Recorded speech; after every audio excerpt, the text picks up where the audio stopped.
आपको ले चलते हैं प्रयागराज की पावन धरा पर, जहां महाकुंभ 2025 का आयोजन चल रहा है।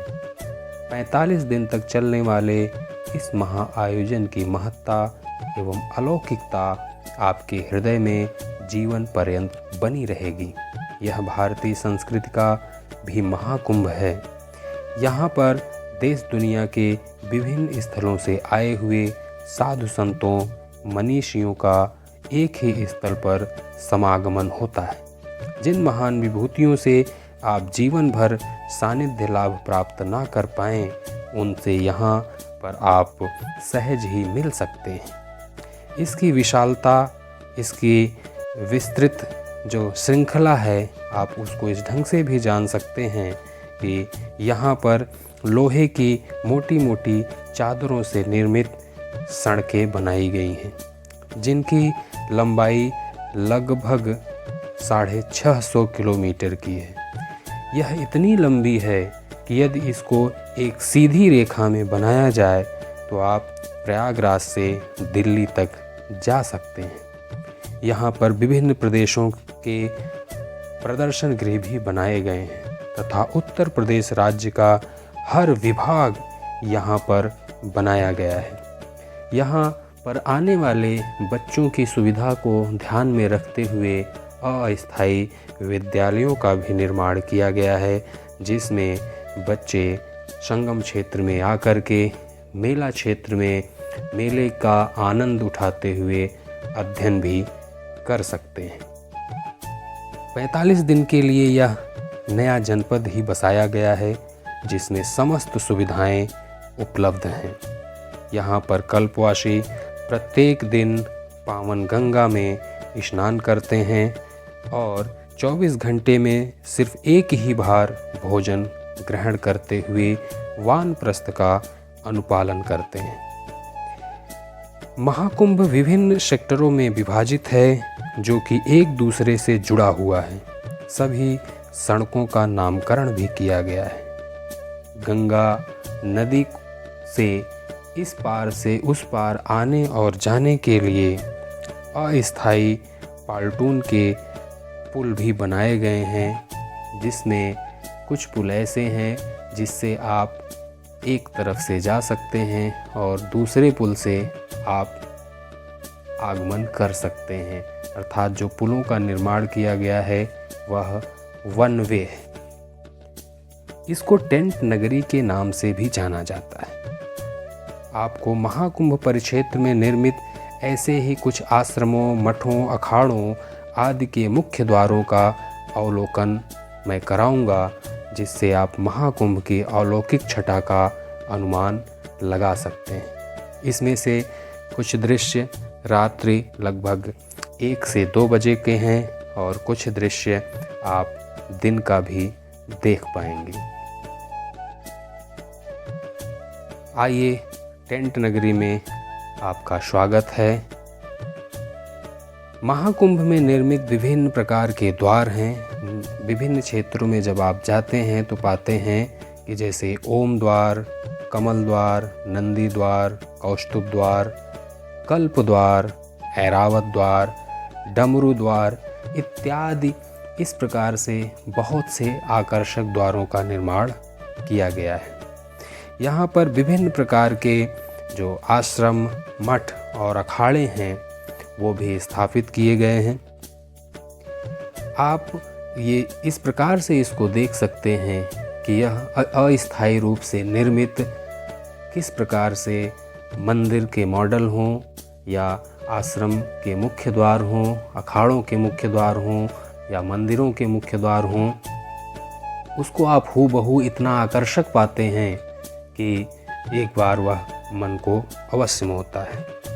जैसे यह लक्ष्मी नारायण जी का मंदिर, हनुमत सेवा शिविर, बड़ा भक्तमाल जी की छावनी, श्री राम जानकी तुलसी आश्रम, श्री राम मारुति धाम कैंप, श्री भारती विद्यालय कैंप, अर्जी वाले बड़े हनुमान जी, श्री पंच दिगंबर अनी अखाड़ा, श्री पंचायती अखाड़ा, उदासीन निर्माण, श्रीलंका विजय हनुमान खालसा सूरत, उदासीन आश्रम, माता अमृतानंदमयी मठ, वात्सल्य ग्राम, श्री मेहदीपुर बालाजी, ब्रह्म कुमारीज, स्वनिर्मित भारत ज्ञान कुंभ, प्राग ज्योतिष क्षेत्र,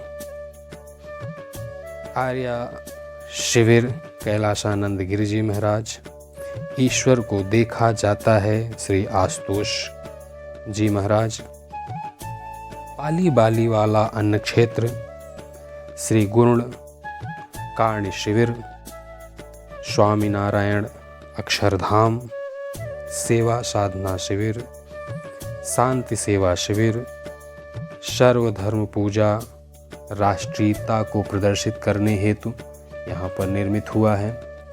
अखिल भारतीय काठिया नगर, खोजी पीठ त्रिवेणी धाम, भक्ति वेदांत नगरी काशी, पंच निर्मोही अनी अखाड़ा, स्वामी टेऊराम सत्संग शिविर, स्वामी हरिहरानंद कैंप, हरिधाम सनातन सेवा, शंभु पंच अग्नि अखाड़ा, श्री भगवान नारायण खालसा, श्री पहाड़ी बाबा नगर, श्री कामधेनु अखाड़ा, श्री हित हरिवंश, हरिओम आश्रम, प्रेम प्रकाश अन्न क्षेत्र, श्री अमरापुर स्थान, स्थायी रूप से निर्माणाधीन महर्षि स्मारक, महर्षि वेद विज्ञान विद्या स्मारक, श्री पंच निर्वाणी अनी अखाड़ा, कथा स्थल, हवन कुंड, तिरुपति बालाजी मंदिर मॉडल, अरेल घाट पर स्थित विहंगम टेंट नगरी, यह विदेशी पर्यटकों के आकर्षण का केंद्र है।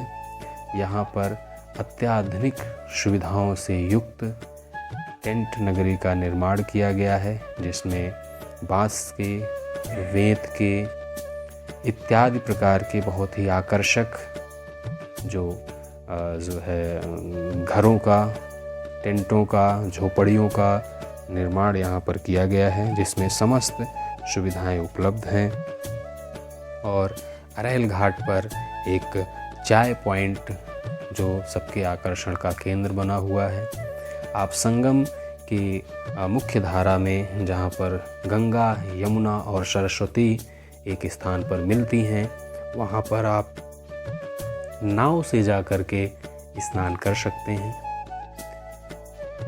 और जब आप बीच धारा में जाते हैं तो यह पाएंगे कि जहाँ पर गंगा और यमुना मिल रही हैं, दोनों के जल के रंग को आप देख पाएंगे, दोनों के जल के अंतर को आप देख पाएंगे। यहाँ पर अक्षय वट वृक्ष जो किला है उसमें अवस्थित है, लेटे हुए हनुमान जी का मंदिर, और इसी प्रकार से अनेकों जो दृश्य हैं जो मन को मोहित करते हैं। आपको ऐसा प्रतीत होगा, रात्रिकालीन स्थिति में आप देखेंगे कि जैसे आसमान के सभी तारे इस पृथ्वी पर उतर आए हैं और वह अपनी विहंगम और अलौकिक छटा बिखेर रहे हैं। ऐसे ही बहुत आनंदमयी, बहुत ही शांतिमयी, बहुत ही जो हृदय को आह्लादित करने वाले दृश्य, विचार, चिंतन, साधु संत, उनकी परंपराओं, उनकी संस्कृतियों, उनको देखने, जानने, समझने का अवसर आपको यहाँ पर मिलेगा। यह बहुत ही विशाल क्षेत्र में फैला हुआ है और इसका एक तरफ से दूसरी तरफ जो आप आना जाना कर सकते हैं, आ जा सकते हैं। जो शाही स्नान होंगे, जो बड़े स्नान होंगे, उसमें पूर्णतः आपको पग यात्रा करनी पड़ेगी। आम दिनों में आप कुछ स्थलों पर वाहनों का भी उपयोग कर सकते हैं। तो आइए प्रयागराज की इस पावन धरा पर इस महाकुंभ का साक्षी बनिए। आपका इस पावन धरा पर बहुत बहुत स्वागत। और